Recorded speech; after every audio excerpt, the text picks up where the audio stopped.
Their execution. The children of adultery have no chance of survival except through the souls of those guilty ones. Thus, the pregnant woman, if she wants her child to survive, must be present in the courtyard at that time. This is how the fetus survives, and the soul of the executed carries the shame in the body resulting from sin. She exhaled again and said grumpily the justice of two neighbors. I said, and what if there is no one to be executed? She replied, the pregnant woman waits another month to return to courtyard. And if there is no one there to be executed either, she waits another month. The woman carries for 9 months. The fetuses harvest souls starting from the 5th month. If the fetus does not acquire a soul during the last 4 months, it is born dead. Please, I want you to accompany me there. I want him to survive. I said, and what do you need me for? She said, I inherited my mother's epilepsy. I lose consciousness often. Once I swallowed my tongue when I lost consciousness, but my beloved saved me. Miraculously, the journey to Jartin is long. I fear an epileptic seizure will come upon me, and I will swallow my tongue again. So I will die before I get there, and my fetus gets its soul. I also want you to take care of me and my child on the way back here. She looked at the cloth money bag and said, I will double this amount of gold for you. I will make you return to your country wealthy. So I said sarcastically, there is no way back to my country. She said, my beloved's companions are travelers who roam the countries. One of them will accompany you to your country after my child, and I return safely. This is a promise for me. No promise of dawn. She said, I told you I am not a gypsy. Then she got up and said, I will come back to you after 2 days. I hope to find your approval. Then she moved towards the room door without taking her gold and was about to leave.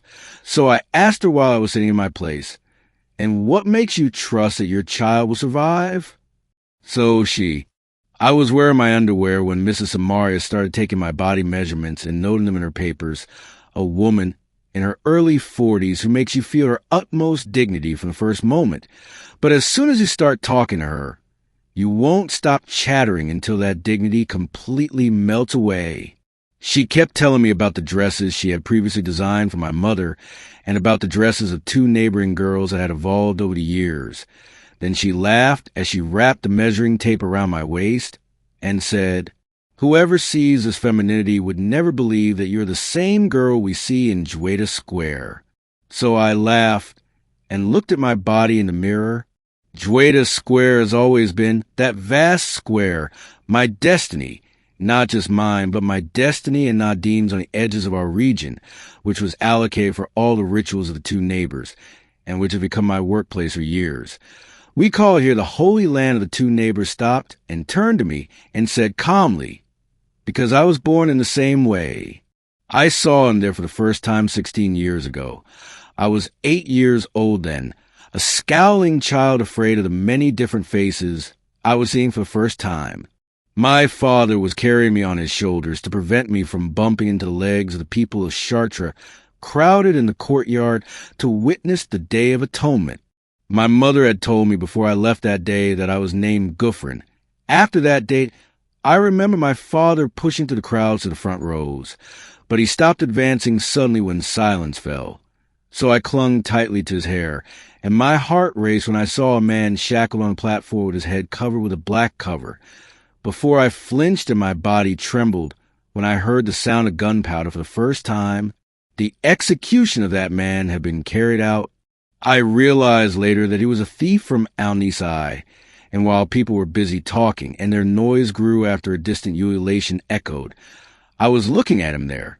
He was sitting high, clinging with his thin legs to the top of a thin iron pole 20 feet high on the side of the courtyard. A dark-skinned, black-haired boy, about my age or a year or 2 older at most, sitting very steadily on his short trousers on top of that pole, high above everyone as if he controlled the entire courtyard, as if my mind ignored everyone around me. I did not move my gaze from him, and I wished within myself that I had the ability and the audacity to climb that pole like him, until I found him looking at me suddenly, so my face became flustered. Then he laughed and pointed at me with his hand. I don't remember doing anything other than staring at his face with a scowl. Then I looked away to the platform where they were dragging the body of the executed person out. Then I returned a moment later to look at him out of the corner of my eye. So he pointed at me again, so I nudged my father's head and yelled at him in shame, "Dad, he's pointing at me." But my dad didn't hear me then. Over the following days of atonement, his place was fixed, the same child above the side column of the square. Until I thought he spent the nights of the days of atonement in the courtyard in order to catch his place, and as was his habit since my first day, he would point at me and laugh, and after a few days of atonement, I found myself laughing and returning the same signal with my hand. After that, I never missed attending the days of atonement. Everyone used to go to witness the ceremonies of the platform, whether it was a wedding or an execution. But I used to go to see him. My friend, whose name I don't know, who sits proudly above everyone. Before he completely disappears as if the crowd of two neighbors had swallowed him, and the side column of the square remained empty as if no one dared to take his place every day, I learned more about the laws of my country. My father taught me a lot, and so did my mother. I realized over time that we were never among the rich of our neighbors, but at least we were not Nasali. What I truly felt as my days passed was that every day I became more attached to Juwaita's courtyard than the day before. I do not remember missing a single day of atonement since my father took me on our first day when I was 8, nor do I remember my eyes not escaping every day to the side column of the square, hoping to find that absent friend again, but in vain. The column remained empty. I realized that most of the destitute were Nasali criminals, men and women, and I learned that the trills of joy that are released after the execution of each prisoner are for women who became pregnant out of wedlock and felt the movement of their fetuses in their bellies moments after the execution. My mother used to say about them always, they live to be executed later.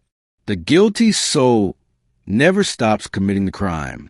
My question to her when I was 10, and we were preparing food at the time, is there not a righteous man or a righteous woman among the Nasali? She said as she placed the dishes on the table, the soul leads the body, and the soul of the imams will only lead it to the execution platform of the courtyard. My mother was a midwife. We never heard about the execution of a Sharif man who was born from a legitimate marriage. A teacher once told us that judges only grant a second chance in cases of money or committing a minor betrayal.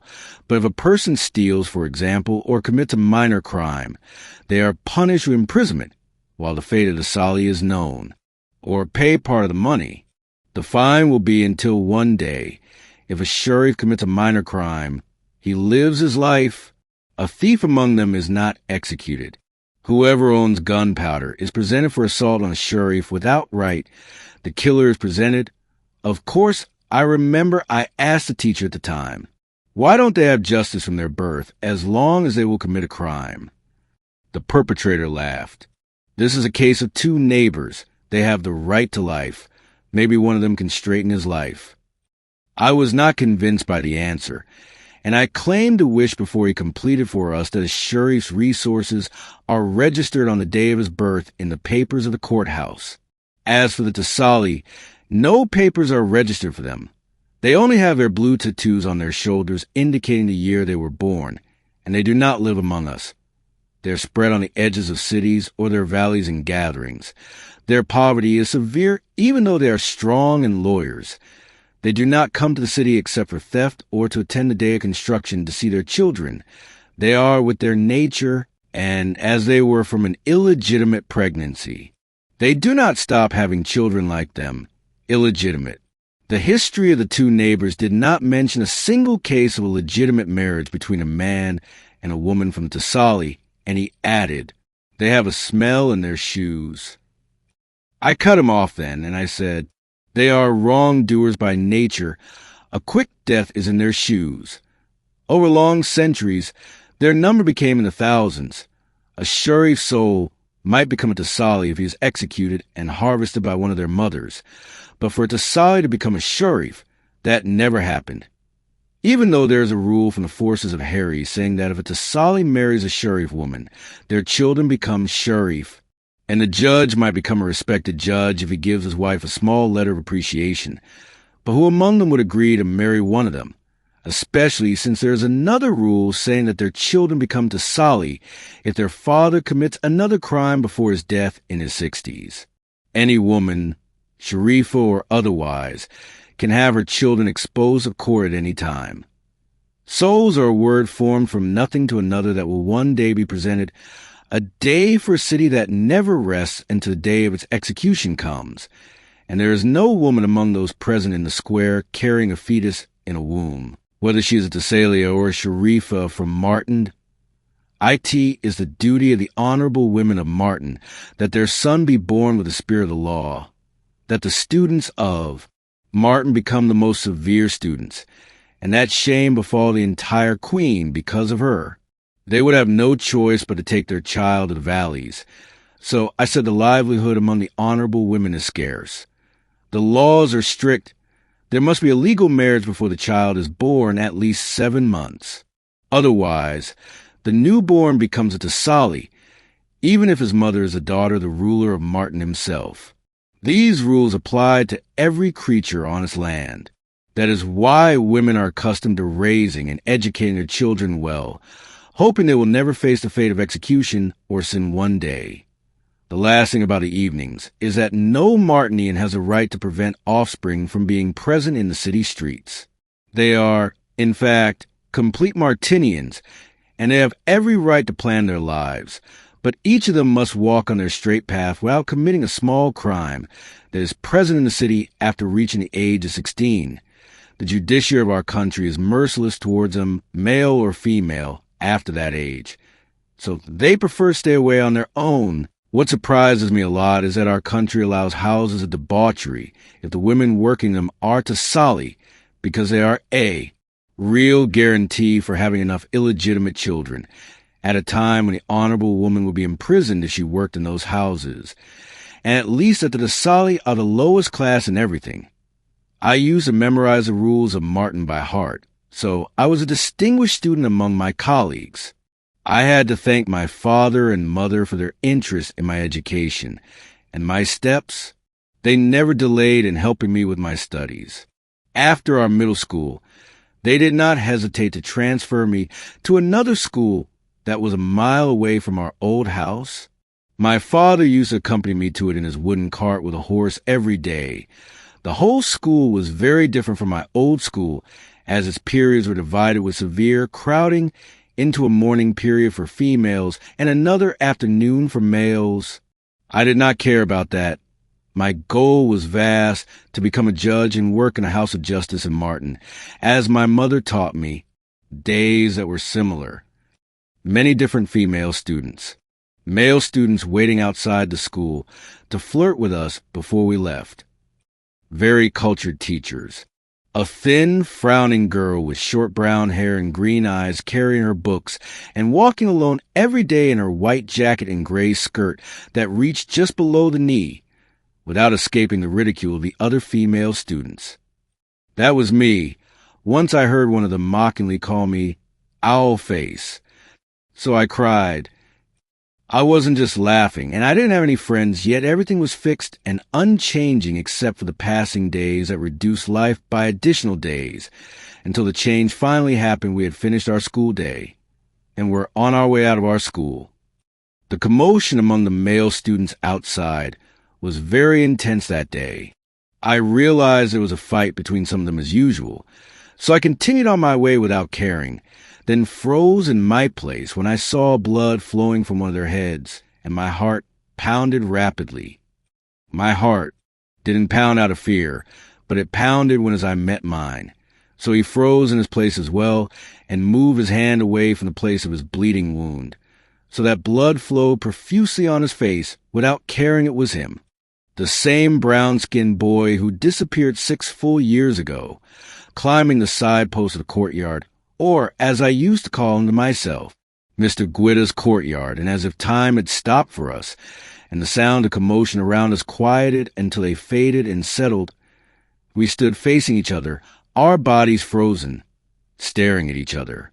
Moments of stillness struck us, as if we couldn't believe we would meet after all these years. I remembered him with all the details of his face, which had changed slightly, but what surprised me was that his facial expressions clearly said that he remembered me too, despite my physical appearance having changed a lot from what I was 7 years ago. So I found myself smiling shyly, and he smiled back, as if the matter of the quarrel and the blood that covered his forehead and the tan were a joke. I didn't know what to do until I felt a hand on my shoulder. It was my father's hand holding his axe, and I walked with him towards our cart. I turned around with every step to look at my friend, who kept looking at me, and as soon as we reached the cart and it moved away from the school, I turned around again, my eyes searching behind me for him, and my father asked me after I hadn't paid attention to his conversation, "What is there?" I sat up straight in my seat and said, laughing, "Before that day, I loved education but didn't like my new school at all. But after it, I started loving education and the school more than ever before." I spent that night thinking about my old friend, the seller, and wishing I had sat with him and asked him where he had been all those years and how he recognized me. I wanted to tell him how many times I went to the vendors on both sides of the street and didn't see him. I wanted to tell him about my love for the space that day when I saw him for the first time. I wanted to tell him about everything, my father, my mother, and my old school. I remember I didn't sleep well that night, and my eyes remained wide open looking at the room window, eagerly awaiting the break of dawn. The next day, my enthusiasm for going to school was unprecedented. I was waiting with great eagerness for our long school day to end, so I could go out and see him again as I did the previous day. My absent-mindedness that day during my long school days meant my heart danced with joy every minute that passed and brought us closer to dismissal time. Then it felt heavy in my feet when I suddenly looked towards the classroom window and found him hiding beside it, only his head showing. So I froze in surprise and blood rushed to my face, increasing my embarrassment.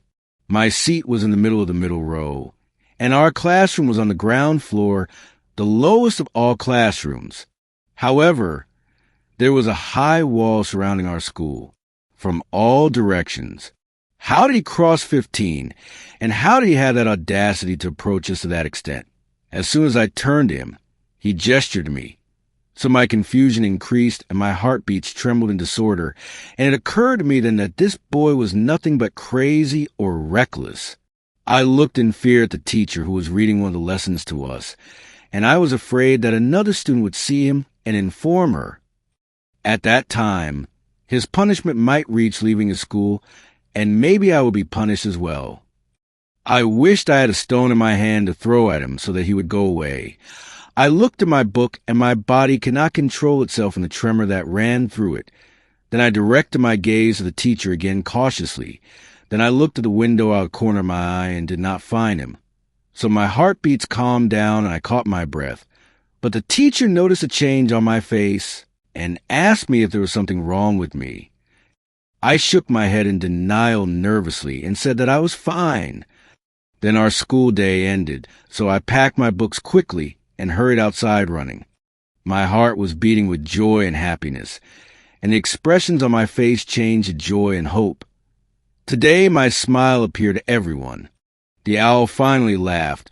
I thought I would see him as soon as I walked out the iron school gate, but that did not happen.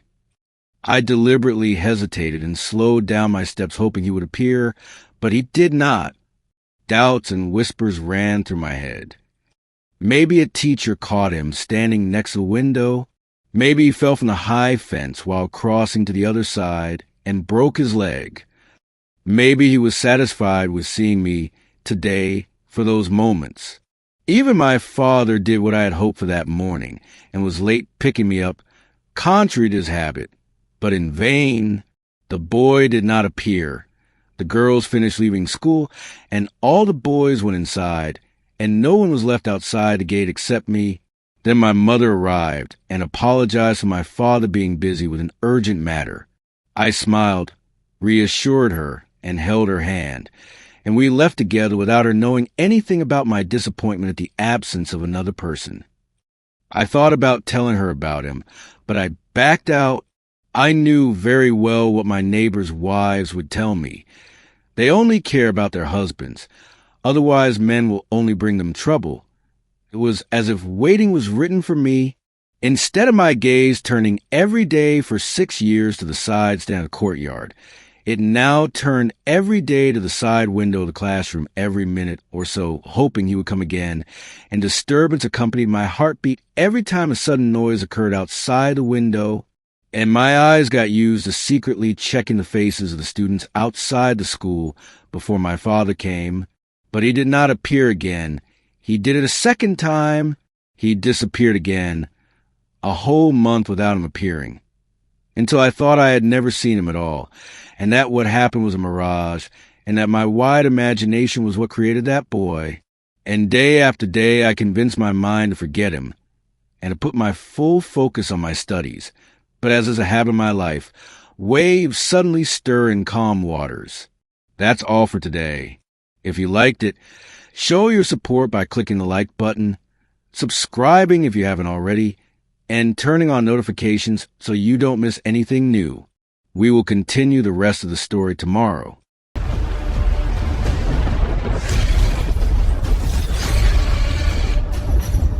The darkest hour.